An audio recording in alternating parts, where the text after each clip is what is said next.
Bonsoir à tous, bienvenue dans le Nasport Show, l'émission référence pour les fans de sport en Nouvelle-Aquitaine avec au programme ce soir un entretien exclusif en compagnie du joueur du Stade Rochelais, Mathias Haddad. On va parler Ligue 2 avec la cruelle défaite des Chamois niortais hier soir contre l'AS Saint-Étienne au stade René Gaillard. On va parler également cyclisme avec un nouveau tour de force de la part du team FDJ Suez Futuroscope. Et puis il y aura du basket et du hand féminin en fin d'émission. Le Nasport Show, c'est parti.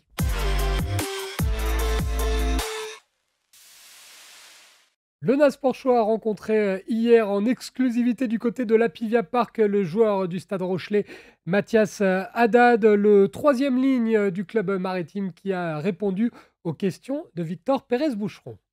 Bonjour Mathias Haddad. Bonjour. Comment ça va? Ouais, écoute, ça va, tranquille, l'année se porte bien. Alors vous revenez d'une blessure, vous jouez Pau le 29 octobre dernier et Brive une semaine plus tard.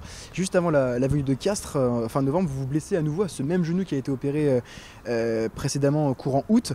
Elle est survenue comment cette blessure? À l'entraînement? Ouais, suite à un accident, un fait de jeu à l'entraînement, ma jambe était en porte-à-faux, j'ai pris une belle bête sur ma jambe, donc ça n'a pas pardonné. Et malheureusement, voilà, retour à la case départ et 3 mois au frigo. Voilà. Il vous reste un bon mois encore avant de refouler les terrains de Top 14 et Champions Cup. C'est quoi le sentiment quand on voit les copains performer, par exemple contre Toulouse ou justement en Champions Cup ce week-end? Ça donne de la fierté, fier d'appartenir à ce club et de voir que j'ai des potes qui défendent bien le maillot, qui sont toujours là à fond et je leur remercie parce que c'est grâce à tout un groupe qu'on arrive à performer et jouer les deux tableaux à fond. Maintenant, forcément, c'est un peu de frustration parce que j'aimerais faire partie des succès et des victoires. Mais c'est comme ça et ça fait partie du jeu. Une blessure au mois d'août qui a tiré un trait sur la tournée du 15 de France au Japon. C'est une sélection que vous n'avez pas pu honorer. On présume que la frustration est encore plus grande justement de ne pas pouvoir faire un match sous le maillot de ce maillot bleu. Ouais, la frustration, elle était là, mais il y a aussi énormément de reconnaissance de faire partie de ce groupe. C'était une chose inespérée il y a 2 mois auparavant de cela et c'est quand même une expérience unique. Maintenant, j'ai répondu présent auprès des coachs en disant que je pouvais faire partie de cette tournée.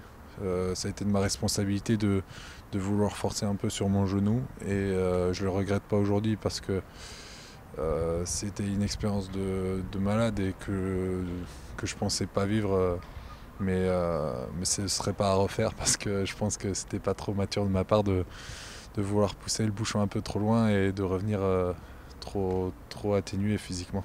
Justement, on est à 10 mois du début de la Coupe du Monde en France, on y pense d'un coin de la tête, on se dit qu'on a déjà été sélectionné. Pourquoi pas être de nouveau dans la liste des 15?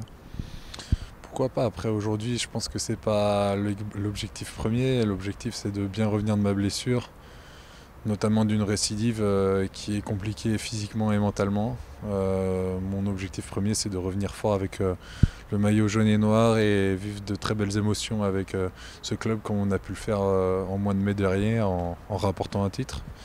Maintenant, je dirais que ça se qualifierait plus d'un rêve que d'un objectif.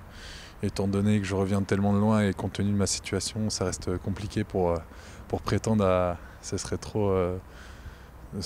trop peu modeste de pouvoir se croire dans le groupe à 10 mois d'un tel événement. Justement, plusieurs joueurs du Stade Rochelais sont dans le groupe, étaient dans le groupe 15 justement pour les 6 nations, Reda Wardi, Antonio Bourgarit, Yohan Tanguay et récemment Joe Danti. Alors hormis la sélection en équipe de France, est-ce que c'est également le championnat qui peut en pâtir et comment le Stade peut combler ses pertes? Mais on a un groupe, je pense, qui est riche de qualité. On a des joueurs qui sont prêts et qui attendent, qui poussent derrière et ça a été mon cas aussi l'année dernière et je pense qu'il ne faut pas les sous-estimer. On est là, on est à cet endroit-là aussi parce qu'on est beaucoup à travailler à l'entraînement pour que le week-end se passe bien. Et maintenant, non, je ne suis pas trop inquiet par rapport à ces trous et ces échéances internationales. On a des jeunes joueurs qui poussent derrière. On a vu Zamora qui fait des très bonnes rentrées. Kyle, par exemple. Kyle, qui n'est pas un jeune joueur, mais Noé de la Scava, c'est pareil. Ouais, non, je pense que On a du monde et il faut en prendre conscience et avoir confiance en eux parce qu'ils nous font vraiment du bien à l'entraînement. On va s'intéresser à vous désormais, Mathias Haddad, natif de La Rochelle, exilé en Bretagne et en Touraine pour faire ses armes, champion du monde des moins de 20 ans en 2019, continuer à La Rochelle, en fait c'était une évidence pour vous?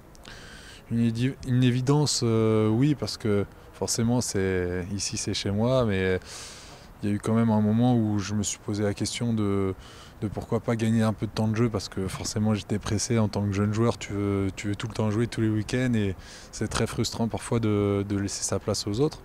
Maintenant, ça faisait partie du jeu et j'avais la chance aussi d'avoir une grande concurrence qui m'a permis vraiment de progresser et de m'organiser un peu d'expérience auprès des plus grands comme Victor Vito, Vienne Liebenberg ou Kevin Gourdon. Et j'en leur en suis énormément reconnaissant parce que sans eux, je n'aurais pas été le joueur que je suis actuellement et je ne serais pas aussi le joueur que je serai plus tard avec la concurrence que j'ai actuellement. Maintenant, ouais, ça reste quand même je garde quand même un lien très fort avec ce club. C'est mon club de cœur et je suis très content d'en faire partie encore. On va s'intéresser justement à ce poste de troisième ligne juste après. La saison 2021-2022 du Feu de Dieu, vous enchaînez les titularisations sur les terrains et une qui fait toute la différence, évidemment celle le 28 mai dernier à Marseille au Vélodrome contre Leinster. Racontez-nous un peu cette journée qui est sûrement l'une des plus belles de votre jeune carrière. J'étais bien épaulé, j'ai bien été accompagné par mes potes. Tout le long de l'événement, on a été un groupe, on était un bloc uni et c'est ce qui a fait la différence sur le terrain. Je pense que ça s'est vu. On était une équipe de frères et ça nous a permis de renverser des montagnes comme le Leinster. C'était une journée incroyable et j'espère vraiment en vivre d'autres. Vous parlez justement de potes, de frères. Vous les qualifiez comme vos frères, vos coéquipiers? Voilà, après, on a plus d'affinité avec certains plus que d'autres. Mais c'est vrai que ce moment-là, il était tellement unique que la joie était démesurée et on a vécu vraiment des moments incroyables, extraordinaires et j'en garde que des bons souvenirs. Maintenant, ouais, forcément, j'ai des personnes avec qui j'ai plus d'affinité que d'autres, ça paraît évident. Mais je pense que le groupe a bien été construit pour répondre à cette cohésion et dans les moments difficiles, on en a eu besoin et ça a été le cas. On a su prouver qu'on n'était pas qu'une simple équipe et qu'on arrivait à se serrer les coudes dans les moments faciles comme dans les moments difficiles. Justement, la saison 2022-2023 commence sans vous, dû notamment à cette blessure au genou au poste de troisième ligne. Donc Johan Tanga, qui arrive du Racing 92, vient renflouer les rangs. Également Greg Aldrit à ce poste. Comment se passe la cohabitation et comment va-t-elle se passer à votre retour? Elle est très très saine, c'est des profils complètement différents et des personnalités différentes avec qui ça matche très très bien en dehors du terrain. Je prends vraiment de plaisir à les côtoyer et je pense que, j'espère que aussi. Mais vu comment... On a posé la question à Johan, il n'y a pas du tout de tension justement. Non, il n'y en a pas, sauf quand je le bats à FIFA, j'imagine, mais non, ça se passe vraiment bien. Je suis très content d'évoluer avec ces bons mecs-là. C'est top et je pense que c'est ce qui fait la différence sur un terrain, le fait de bien jouer ensemble et de bien s'entendre. Ça fait une petite connexion qu'on ne peut pas forcément avoir ailleurs. L'épopée Stade Rochelet, l'épopée jaune et noire se poursuit pour vous jusqu'en 2025. La question de ne pas re-signer ne s'est jamais posée dans votre tête? Comment? La question de ne pas re-signer? Mais non, ça ne s'est jamais posé à partir du moment où je savais que sportivement ça répondait à mes attentes. Maintenant, quand j'étais un peu plus jeune et que j'avais des petits pépins physiques, j'avais du mal à enchaîner. À ce moment-là, on se met un peu vite le bouillon, mais non, je suis chez moi ici, c'est ma maison. Je suis très content de pouvoir continuer avec ce club qui est mon club de cœur, qui est mon club. Et maintenant, ce que je voudrais, c'est tout faire pour marquer l'histoire et engranger le plus de titres possible et de plus de belles émotions à vivre sur le port. Vous avez marqué l'histoire à 21 ans au Vélodrome, on suppose que peut-être des équipes vous ont approché à l'intersaison?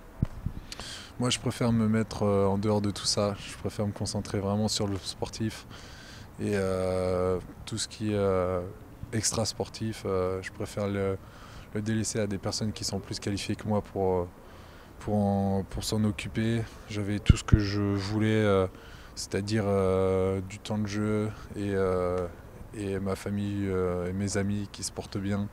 Maintenant, je suis le plus heureux et je vais tout faire pour rendre au club ce qu'il m'a offert. Déjà une formation incroyable et auprès des plus grands et des expériences uniques en tant que joueur de rugby. Maintenant, c'est à moi de vite revenir après ma blessure et leur offrir le maximum de ce que je peux donner modestement parce qu'il y a quand même de très bons joueurs. Du temps de jeu que vous avez obtenu les dernières en Champions Cup. Pour l'instant, ça se passe plutôt bien pour vos coéquipiers, ça passe, mais sur le fil, on l'a vu le week-end dernier. Après avoir goûté évidemment à l'euphorie de l'an dernier, est-ce qu'on n'a pas envie de revivre encore une fois ce qui s'est passé sur le port? Je pense qu'il y a tout un peuple derrière aussi qui aimerait bien le revivre. Et en tout cas, c'est ce qu'ils nous font bien comprendre. Et c'est que excitant de se dire que on peut revivre des émotions comme ça. On est toujours bon sur les deux tableaux, que ce soit en top 14 ou en Champions Cup, on en prend conscience et on essaye de parfaire tous les petits détails qui nous ont défaits lors des contre-perfs qu'on a pu faire et on travaille énormément pour faire revivre aux supporters ce qu'ils méritent, c'est-à-dire des titres et de très belles émotions. Faire revivre aux supporters ce qu'ils méritent, ces supporters ils sont derrière vous, vous la sentez cette présence jaune et noire à chaque fois de flanc, même si vous êtes dans la tribune? Ouais, énormément. Je pense que c'est une ferveur qui existe très peu dans la France ou même dans le monde. On a la chance de les avoir tout le temps et c'est grâce à eux aussi qu'on a pu parfois renverser des matchs. Je pense notamment à ces fins de match un peu compliquées, à suspense où on était derrière et on a réussi par un élan de solidarité à marquer. Moi j'ai toujours en tête ces 15 dernières minutes face au virage nord de Marseille, rempli de jaune et de noir, de drapeaux jaunes et noirs qui étaient là à nous pousser quand on était fatigué et ce qui nous a permis ensuite d'avoir je sais pas comment dire, cette énergie supplémentaire pour se transcender et aller jusqu'au bout. Qu'est-ce qu'on peut vous souhaiter pour 2023? Moins de blessures? De la santé forcément, après du bonheur, énormément de bonheur, mais que ce soit convivial, qu'on le partage tous ensemble et j'espère vraiment vivre une très belle fin d'année et être au rendez-vous pour vivre de très belles émotions, je me répète. Merci Mathias Haddad. Merci, au revoir.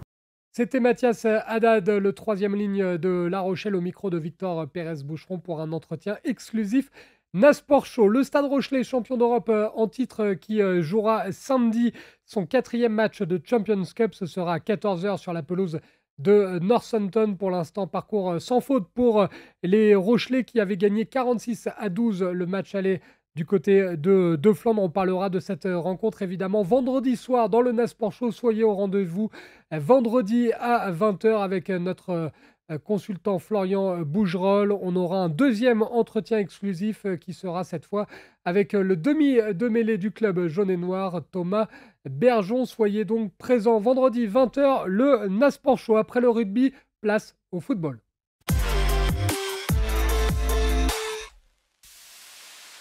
Hier soir avait lieu le match de clôture de la 19e journée de Ligue 2 au stade René Gaillard du côté de Niort, avec les Chamois niortais opposés à l'AS Saint-Étienne. Les Stéphanois, lanterne rouge du classement avant cette rencontre, qui se sont imposés 1-0 grâce à un but de Gaëtan Charbonnier à la 86e minute. Au terme d'un match équilibré au classement, les Verts réalisent une superbe opération, vous le voyez en image, avec la 18e place désormais pour les Verts. Niort est 19e à 4 points du 16e Dijon. On écoute tout de suite la réaction du Niortais Yanis Mergi, interrogé chez nos confrères de Beansport.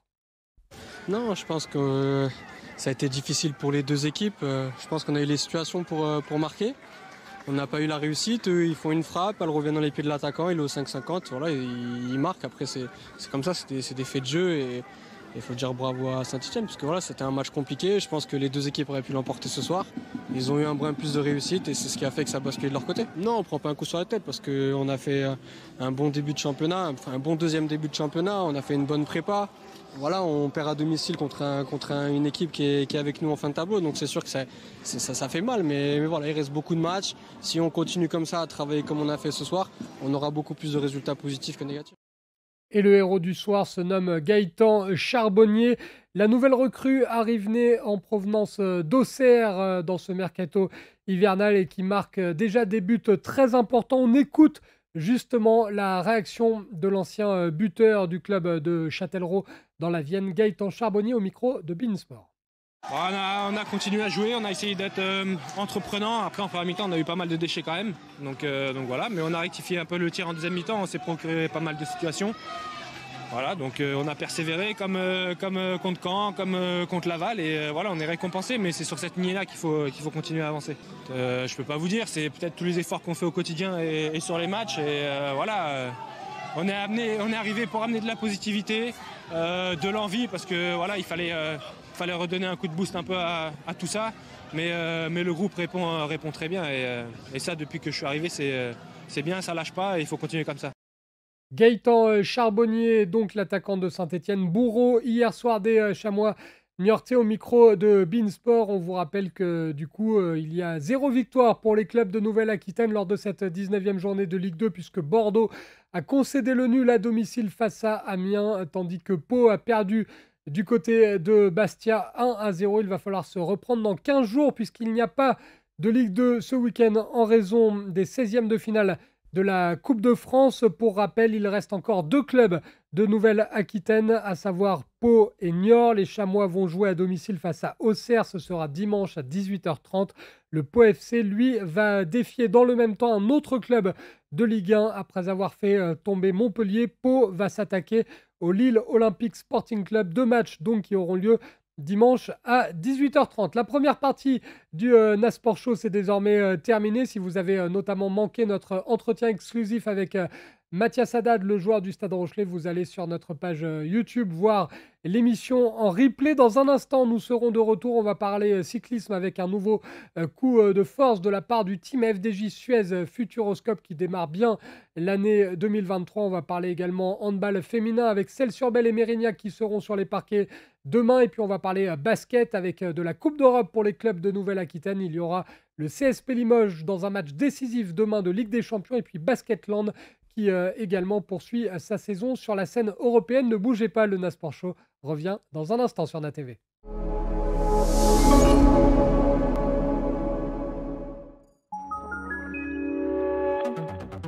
NATV, c'est toute l'actualité de Nouvelle-Aquitaine en temps réel sur le canal 30.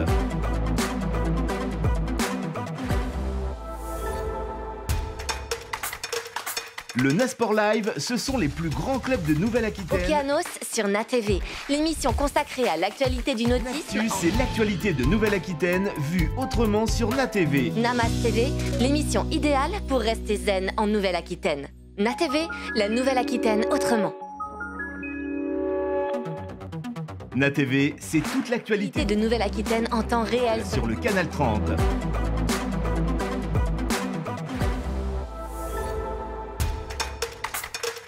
Le Nasport Live, ce sont les plus grands clubs de Nouvelle-Aquitaine. Okeanos sur NATV, l'émission consacrée à l'actualité du nautisme. C'est l'actualité de Nouvelle-Aquitaine vue autrement sur NATV. Namas TV, l'émission idéale pour rester zen en Nouvelle-Aquitaine. NATV, la Nouvelle-Aquitaine autrement.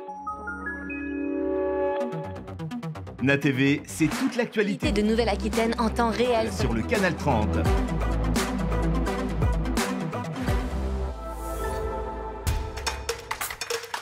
Le Nasport Live, ce sont les plus grands clubs de Nouvelle-Aquitaine. Okeanos sur NATV, l'émission consacrée à l'actualité du nautisme. C'est l'actualité de Nouvelle-Aquitaine vue autrement sur NATV. Namas TV, l'émission idéale pour rester zen en Nouvelle-Aquitaine. NATV, la Nouvelle-Aquitaine autrement. NATV, c'est toute l'actualité de Nouvelle-Aquitaine en temps réel sur le canal 30.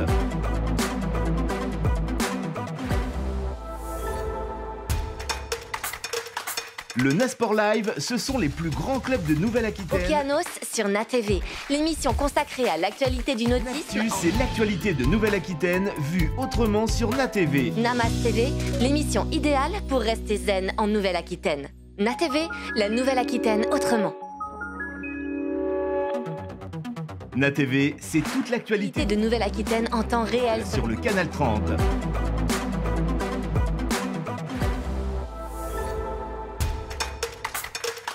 Le Nasport Live, ce sont les plus grands clubs de Nouvelle-Aquitaine. Okeanos sur NATV, l'émission consacrée à l'actualité du nautisme. L'actu, c'est l'actualité de Nouvelle-Aquitaine vue autrement sur NATV. Namas TV, l'émission idéale pour rester zen en Nouvelle-Aquitaine. NATV, la Nouvelle-Aquitaine autrement.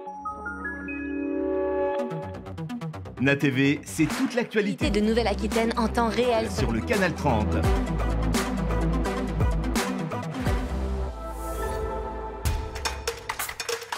Le Nasport Live, ce sont les plus grands clubs de Nouvelle-Aquitaine. Okeanos sur NATV, l'émission consacrée à l'actualité du nautisme. L'actu, c'est l'actualité de Nouvelle-Aquitaine vue autrement sur NATV. Namas TV, l'émission idéale pour rester zen en Nouvelle-Aquitaine. NATV, la Nouvelle-Aquitaine autrement.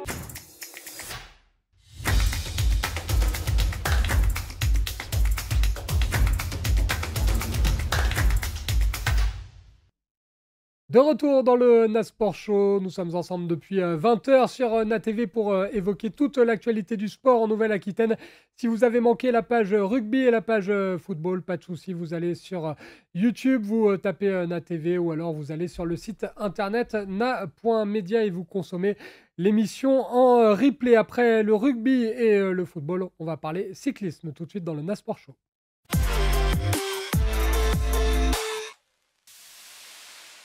Et pour parler vélo, on accueille tout de suite le spécialiste cyclisme de la rédaction du groupe Namedia. C'est Victor Pérez-Boucheron qui me rejoint en studio. Salut Victor. Bonsoir Benjamin, bonsoir à tous. Tout va bien? Tout va très bien.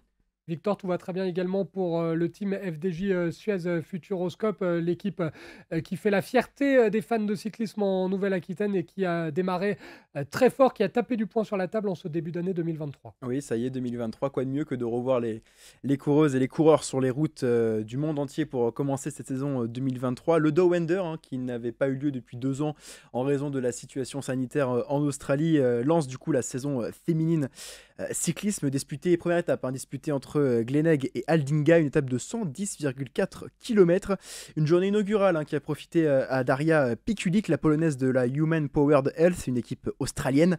Elle s'empare logiquement du maillot de leader avec ce succès, la première de sa saison et la première de sa carrière pour la coureuse australienne. Derrière elle, deuxième, la française Clara Copponi de l'équipe FDJ Suez Futuroscope, qui réalise donc une très très belle performance avec cette deuxième place sur cette première étape.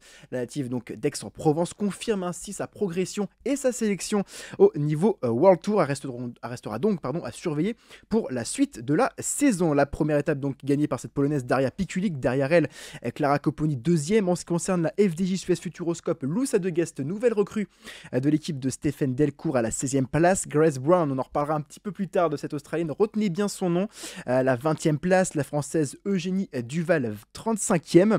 Gladys Veruls qui vient de le col Waouh, l'équipe anglaise à l'intersaison, 38e, et la Charentaise natif d'Angoulême, Victorie Guillemin à la 66e place au classement général. Donc Clara Copponi prend donc la 2e place et elle portera le maillot de meilleure sprinteuse par intérim car elle est 2e et donc la première ne peut pas porter 2 maillots.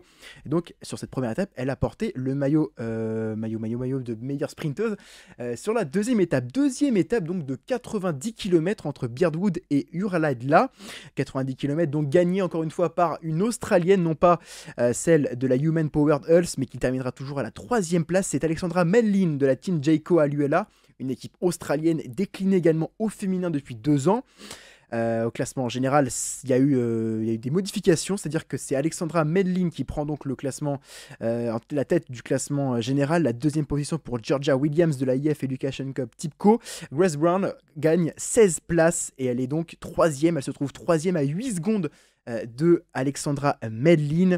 En ce qui concerne la FDJ Suez Futuroscope, elles sont plutôt bien placées. Clara Copponi donc 4e avec 25 points pour le maillot de meilleure sprinteuse. Grace Brown 6e avec 23 points et Eugénie Duval 14e avec 13 points. Concernant le maillot de meilleure grimpeuse, Gladys Veruls s'était passée en tête de tous les pointages du classement de la montagne. Elle se retrouve malheureusement 2e avec 10 points.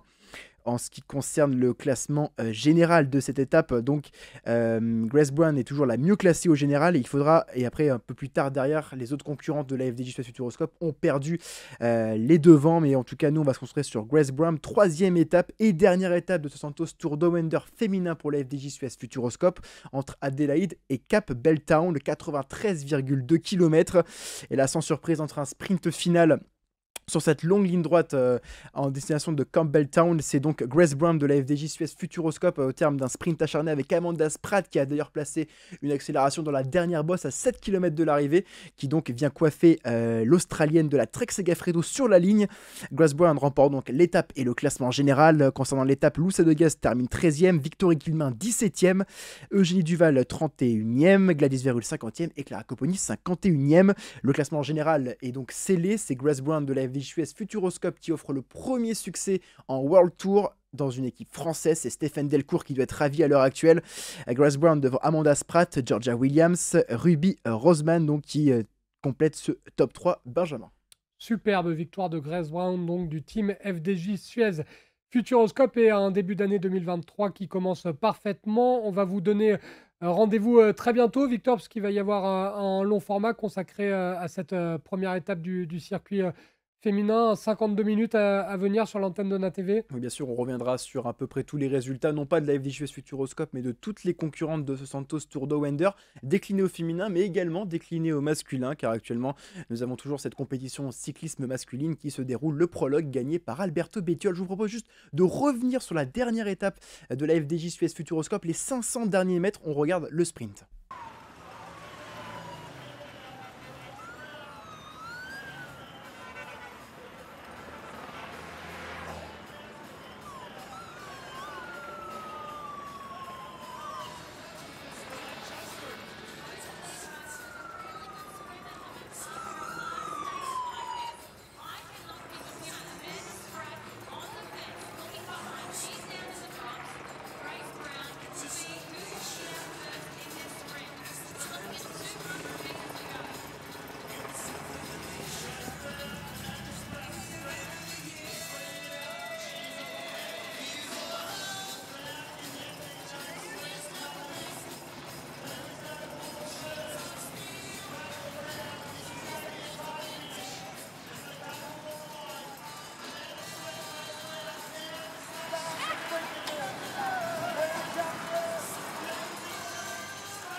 Grace Brown, vous l'avez vu au maillot bleu et rouge, Amanda Spratt au maillot blanc de meilleure sprinteuse.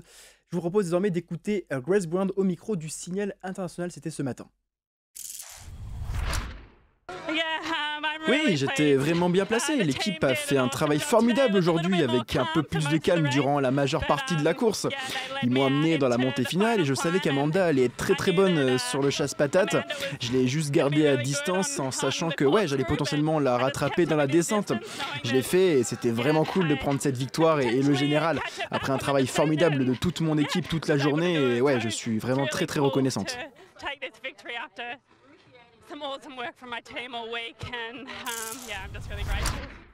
Le sourire sur le visage de Grace Brown, la coureuse du team FDJ Suez Futuroscope qui frappe fort d'entrée. C'est quoi le calendrier à venir désormais, Victor, maintenant que cette saison est lancée? On reste en Australie, on reste en Océanie pour la Cadel Great Ocean Race, donc une étape d'un jour, course d'un jour en mémoire au célèbre coureur Cadel Evans. La star australienne, hein. On se rappelle des Australiens sur le Tour de France. Victor, généralement, les drapeaux et les fans australiens étaient là pour deux personnes, Cadel Evans et puis Stuart O'Grady. Ouais, Stuart O'Grady, Cadel Evans, c'est toujours des drapeaux et même des spectateurs, des supporters qu'on revoit sur les routes, même en 2022 du Tour de France. Je suis témoin de ces drapeaux australiens. Et on rappelle également évidemment que l'Australie est une terre de cyclisme, que c'était le premier rendez-vous de la saison après des années marquées par le Covid. Ça faisait aussi plaisir de voir des supporters australiens le long des routes avec cette météo qui donne envie également, Victor, pour se préparer. Il a fallu aussi peut-être s'adapter à ces nouvelles conditions parce que là, le delta est assez impressionnant. Là. Il doit faire quoi 25 degrés là. On est sur les 30 degrés sur les indications de la direction de course, mais surtout, j'en profite, le Tour Down Under sert aussi de vitrine du cyclisme international. C'est-à-dire que les équipes arrivent tous les ans avec du nouveau matériel, des nouveaux vélos, de nouvelles chaussures, de nouvelles roues, des nouveaux boyaux, tous les composants d'un vélo. C'est exposé voilà, à la vue de toutes les autres équipes. Et c'est vrai que les équipes qui sont un petit peu en vogue sur ça, c'est la Alpecin Quick-Step de Julien Lafilippe ou de même de Remco Evenepoel et la Ineos Grenadier de Geraint Thomas, qui est d'ailleurs sur ce Tour Down Under à surveiller. Geraint Thomas, tout comme son coéquipier, compatriote, plus coéquipier, Christopher Froome, qui avait dit, je cite, je ne suis pas là pour faire de la figuration. Par contre, il n'est plus dans le top 10 du contre-la-montre déjà ce matin. Et attention à cette équipe du team FDJ Suez Futuroscope parce qu'il va y avoir une pancarte. Maintenant, en gagnant cette première compétition, elles vont être surveillées. Elles étaient déjà surveillées l'année dernière sur le Tour de France Femmes avec Zwift, entre autres, sur les classiques ardennaises, sur même les pavés, Paris-Roubaix avec Zwift féminin. C'est vrai que Stéphane Delcourt l'avait dit dans l'interview d'octobre dernier. Nous aussi, on n'est pas là pour faire de la figuration, on doit répondre à des exigences du sponsor. Suez qui est arrivé, qui a rejoint l'aventure. Oui, il y aura énormément de pression et je pense qu'elles feront partie d'une des plus grosses formations au World Tour mondial cette année, c'est sûr, oui. Et avant de te laisser, Victor, le calendrier de l'autre équipe de Nouvelle-Aquitaine, le Stade Rochelet Charente-Maritime Women's Cycling, ça en est où? Alors concernant le Stade Rochelet, c'est largement différent, hein. Il y a un gouffre qui les sépare. On est sur une équipe World Tour. Sur la FDJ Suez Futuroscope, le Stade Rochelet Charente Team, elle, est en UCI Continental Tour. Ça veut dire que, grossièrement, on ne sort pas du territoire européen. On n'a pas de wildcard comme on peut avoir sur le Tour de France ou même en Espagne ou sur le Giro décliné au féminin. Donc pour l'instant, leur saison reprendra sûrement sur la Setmana Ciclista à Valenciana vers le 22 février prochain. Et on va retrouver évidemment Victor à l'antenne, plutôt à la traîne souvent, mais à l'antenne aussi, pour un 52 minutes consacré à cette compétition en Australie et donc à la victoire de la coureuse du team FDJ Suez Futuroscope, Grace Brown. Juste avant de te laisser, Victor, comme on dit en anglais, chasse-patate. Oh, chase potato. Merci beaucoup, Victor.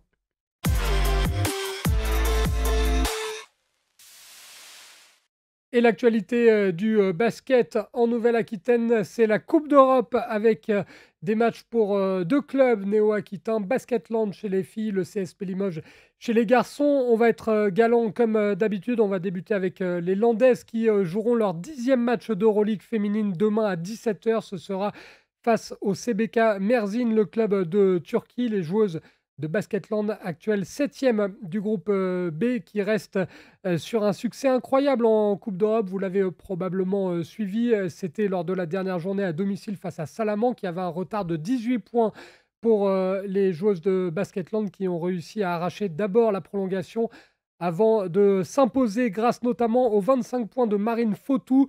Le match donc demain à 17h face à Mersin pour Basketland. Et puis chez les garçons, le CSP Limoges va jouer en Ligue des Champions demain.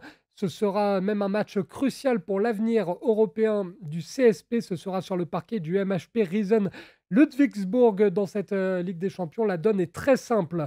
En cas de défaite, l'aventure européenne sera terminée pour les Limogeaux. En cas de victoire, en revanche, ce sera la qualification pour le top 16 et le début d'une autre aventure face à des adversaires comme Galatasaray, Malaga ou encore l'AEK Athènes. Pour rappel, c'est la 3e confrontation entre les deux clubs qui n'ont pas réussi à se départager à l'issue des 2 premiers matchs. Premier match qui avait été remporté par Ludwigsburg 85-81 en Allemagne. La revanche avait été prise par Limoges qui avait gagné à domicile à Beaublanc 82-62. Donc 3e match et évidemment on sera à fond derrière nos 2 clubs de Nouvelle-Aquitaine, Basketland et le CSP Limoges. On termine le Nasport Show sur les parquets, mais cette fois ceux de handball. Place dès demain à la 12e journée de la première division féminine de handball, la Ligue Butagaz Énergie, avec nos 2 clubs de Nouvelle-Aquitaine qui entreront en scène demain soir à 19h30. Celles-sur-Belle, vous le voyez à l'image, 9e du classement, se déplace à Saint-Amand-les-Eaux pour affronter Saint-Amand Handball Porte du Hainaut, qui est actuellement 12e à 6 points du club des Deux-Sèvres. Celles-sur-Belle qui doit se reprendre absolument puisque les joueuses de Sévrienne restent sur 2 défaites consécutives. C'était face à Besançon et contre le Brest-Bretagne Handball, un match que vous avez suivi évidemment sur NATV. Et puis un peu plus tard, demain à 20h, cette fois, il y aura le Mérignac Handball face à Toulon Métropole Var Handball. Un choc de bas de tableau puisque Mérignac est actuellement 13e du classement avec 4 points de retard sur Toulon qui est 11e. Victoire impérative pour Mérignac qui pourrait relancer sa saison. À noter concernant la Ligue Butagaz Énergie que nous allons vous proposer un nouveau match de Celles-sur-Belle très vite sur l'antenne de NATV. Ce sera, vous le voyez, le 25 janvier du côté de la Clameur à Niort. On va vous permettre de suivre la rencontre entre Celles-sur-Belle et la JDA Dijon, rencontre qui aura lieu à 20h30 le mercredi 25 janvier. Le Nasport Show, c'est désormais terminé. Une émission qui sera disponible dans un instant en replay sur notre page YouTube, mais également sur le site internet na.media. Je remercie Paul Maison-Rognaud à la réalisation, le spécialiste du chasse-patate Victor Pérez-Boucheron à l'édition. Merci à vous pour votre fidélité. On se retrouve très vite pour une nouvelle édition du Nasport Show. Continuez à nous suivre, vous êtes de plus en plus nombreux. Je vous souhaite une très bonne soirée à l'écoute de NATV.